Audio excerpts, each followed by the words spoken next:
Assalamualaikum warahmatullahi wabarakatuh. Perkenalkan, nama saya Muflah Rosadah.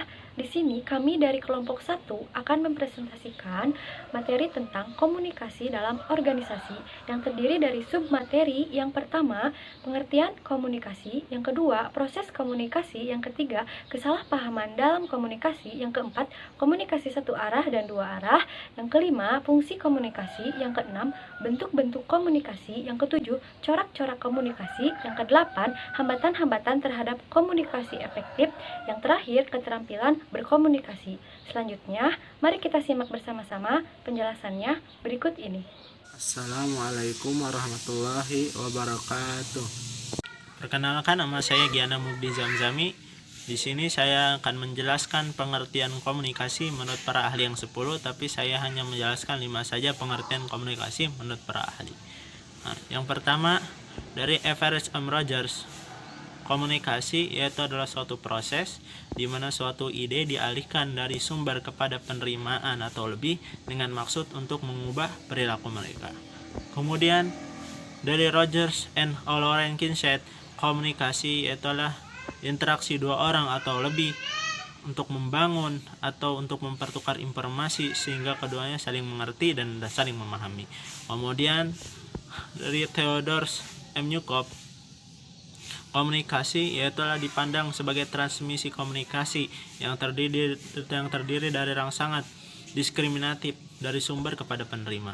Kemudian dari Murphy and Mendelssohn, komunikasi yaitu adalah suatu komunikasi yang membangun dan saling menghubungkan interpersonal.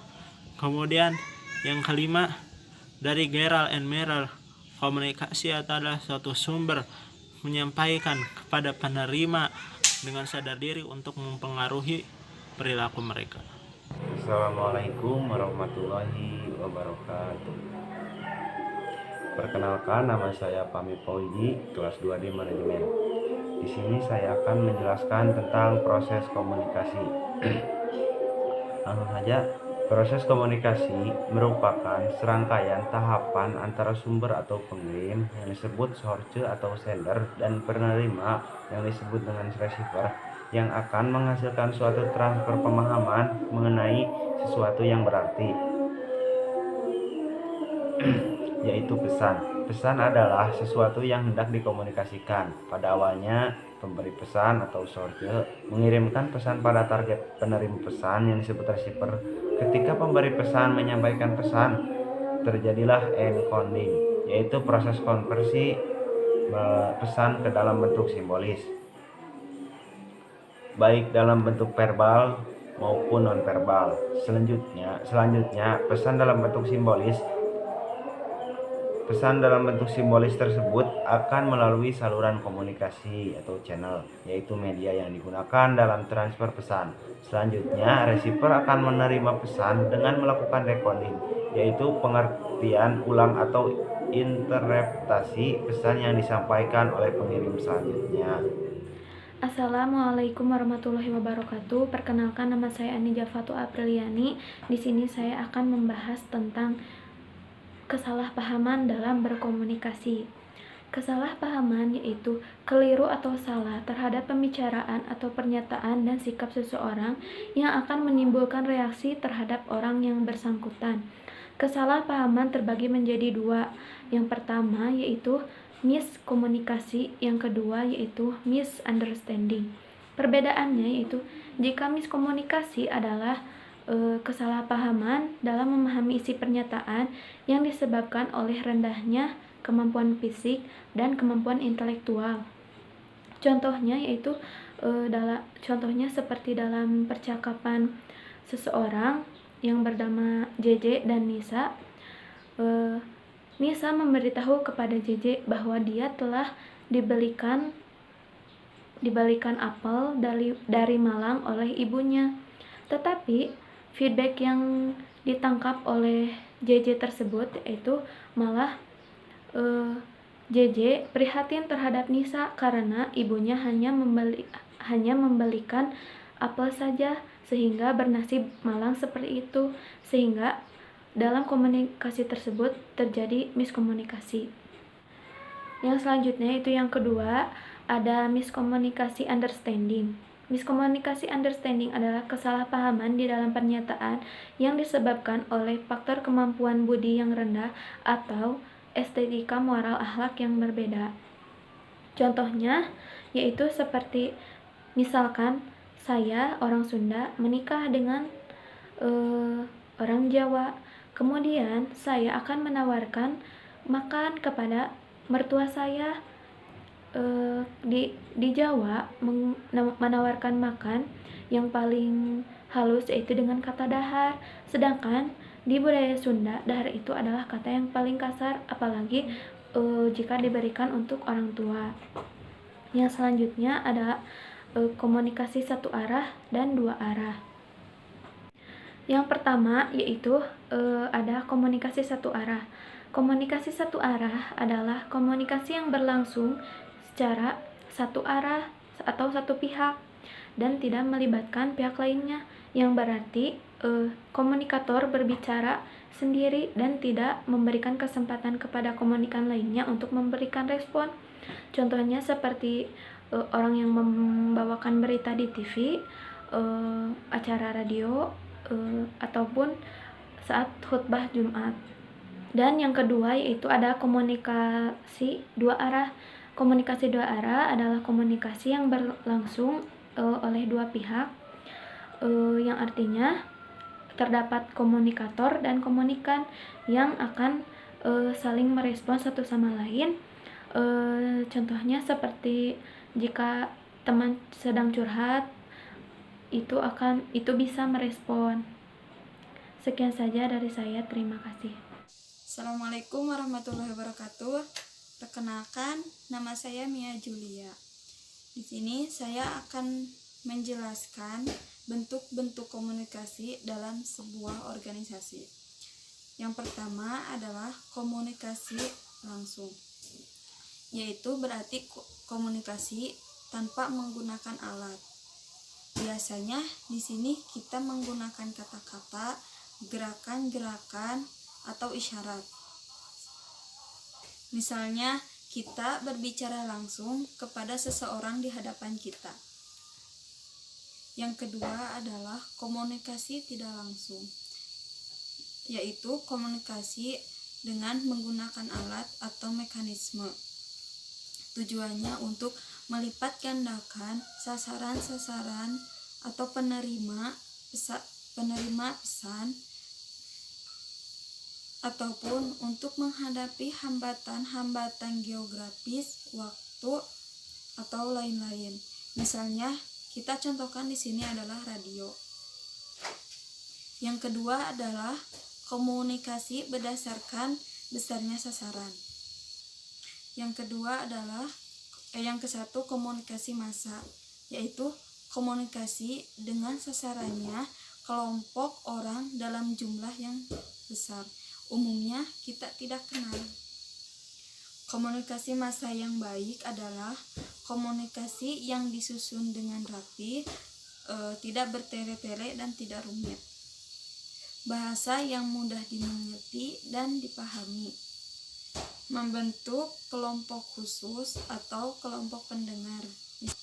Misalnya kelompok pendengar atau radio. Yang kedua adalah komunikasi kelompok, adalah komunikasi dengan sasarannya sekelompok orang yang dapat dihitung dan dikenal dan merupakan komunikasi timbal balik atau komunikasi langsung. Misalnya perawat dengan pengunjung puskesmas. Yang ketiga adalah komunikasi perorangan, adalah komunikasi dengan tatap muka atau juga melalui telepon. Contohnya contohnya perawat dengan pasien. Yang ketiga adalah bentuk komunikasi dengan berdasarkan arah pesan. Yang pertama adalah komunikasi satu arah, adalah pesan disampaikan oleh sumber kepada sasaran dan sasaran tidak dapat atau tidak mempunyai kesempatan untuk memberikan timbal balik atau bertanya, misalnya seperti radio. Yang kedua adalah komunikasi timbal balik. Pesan disampaikan kepada sasaran dan sasaran memberikan umpan balik. Biasanya komunikasi kelompok atau perorangan merupakan komunikasi timbal balik. Itu arah adalah pesan disampaikan oleh sumber kepada sasaran dan sasaran tidak dapat atau tidak mempunyai kesempatan untuk memberikan timbal balik atau bertanya, misalnya seperti radio. Yang kedua adalah komunikasi timbal balik. Pesan disampaikan kepada sasaran dan sasaran memberikan umpan balik. Biasanya komunikasi kelompok atau perorangan merupakan komunikasi timbal balik. Assalamualaikum warahmatullahi wabarakatuh. Perkenalkan, nama saya Fitri Nadiani dari kelas 2D. Saya akan menjelaskan tentang corak-corak komunikasi. Jaringan komunikasi biasanya menggunakan corak-corak tertentu untuk menyalurkan pesan. Corak ini meliputi saluran komunikasi ke atas, ke bawah, dan horizontal. Sebuah jaringan komunikasi bisa saja terdiri dari satu atau lebih arah komunikasi, tergantung pada tujuan jaringan komunikasi tersebut. Karena setiap arah komunikasi melayani tujuan khusus. Berikut penjelasannya, yaitu ada 3. Yang ke-1, komunikasi ke bawah. Komunikasi ke bawah merupakan pesan yang dikirim dari tingkat hierarki yang lebih tinggi ke tingkat yang lebih rendah oleh manajer kepada karyawan.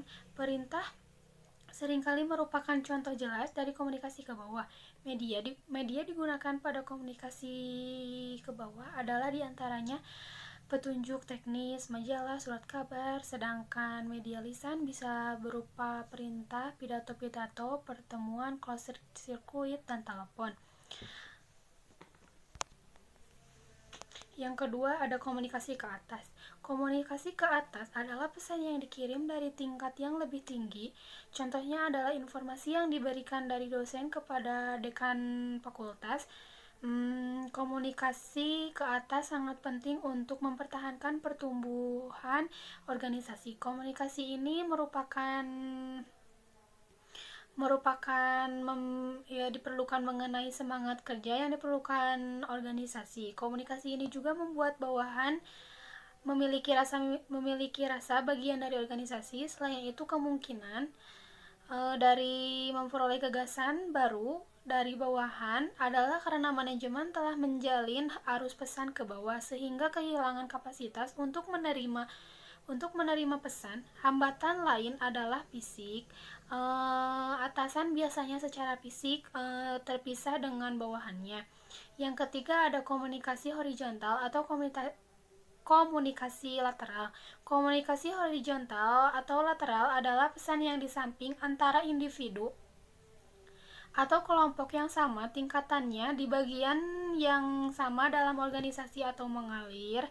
Antar bagian komunikasi ini memperlancarkan pertukaran pengetahuan, metode, dan masalah. Hal ini membantu organisasi menghindari beberapa masalah dan memecahkan masalah lainnya.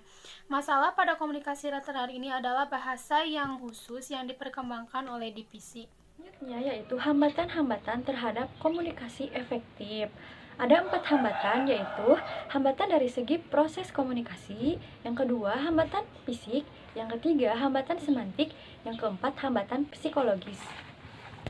1. Hambatan dari proses komunikasi. Yang pertama ada hambatan dari pengirim pesan. Misalnya, pesan yang akan disampaikan belum jelas bagi dirinya. Mungkin hal ini dipengaruhi oleh perasaan atau situasi emosionalnya. Selanjutnya ada hambatan media. Hambatan ini terjadi dalam media komunikasi. Misalnya, gangguan suara, tidak ada sinyal, aliran listrik sehingga tidak dapat mendengarkan pesan.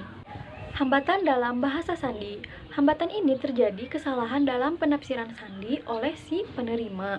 Selanjutnya, hambatan dari penerima pesan. Misalnya, kurangnya perhatian pada saat mendengarkan atau menerima pesan. Sikap prasangka tanggapan yang keliru dan tidak mencari informasi yang lebih lanjut. kedua, hambatan fisik. Hambatan fisik dapat mempengaruhi komunikasi yang efektif. Misalnya, cuaca, gangguan kesehatan, gangguan alat komunikasi, dan sebagainya. Yang ketiga, hambatan semantik. Kata-kata yang dipergunakan dalam komunikasi kadang-kadang mempunyai arti mendua yang berbeda, tidak jelas atau berbelit-belit antara si pemberi dan penerima pesan. Yang keempat yaitu hambatan psikologis. Hambatan psikologis kadang-kadang mengganggu komunikasi yang efektif, misalnya perbedaan nilai-nilai serta harapan yang berbeda antara si pemberi pesan dan penerima pesan. Yang terakhir yaitu keterampilan komunikasi. Keterampilan komunikasi yang efektif sangat penting untuk menunjang karir dan kehidupan pribadi seseorang. Sebagian orang mungkin saja memiliki kemampuan komunikasi secara efektif, di mana orang tersebut dapat mengatakan atau menyampaikan pesan dengan baik dan memiliki nada bicara yang sangat bagus. Dalam berorganisasi, keterampilan komunikasi sangat berpengaruh terhadap produktivitas suatu perusahaan. Jika perusahaan tersebut memiliki karyawan yang terampil dalam komunikasi terhadap atasan atau karyawan lain atau customer, maka produktivitas suatu perusahaan tersebut dapat meningkat dan lebih membaik. Nah, jenis-jenis keterampilan komunikasi yang harus kita kuasai yaitu 1. Komunikasi lisan, 2. Body language, yang ketiga komunikasi tertulis, yang keempat presentasi, yang kelima debat, yang keenam negosiasi, yang ketujuh kepemimpinan, yang kedelapan mendengarkan.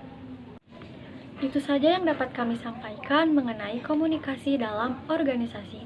Kurang lebihnya mohon maafkan. Terima kasih atas perhatiannya. Wassalamualaikum warahmatullahi wabarakatuh.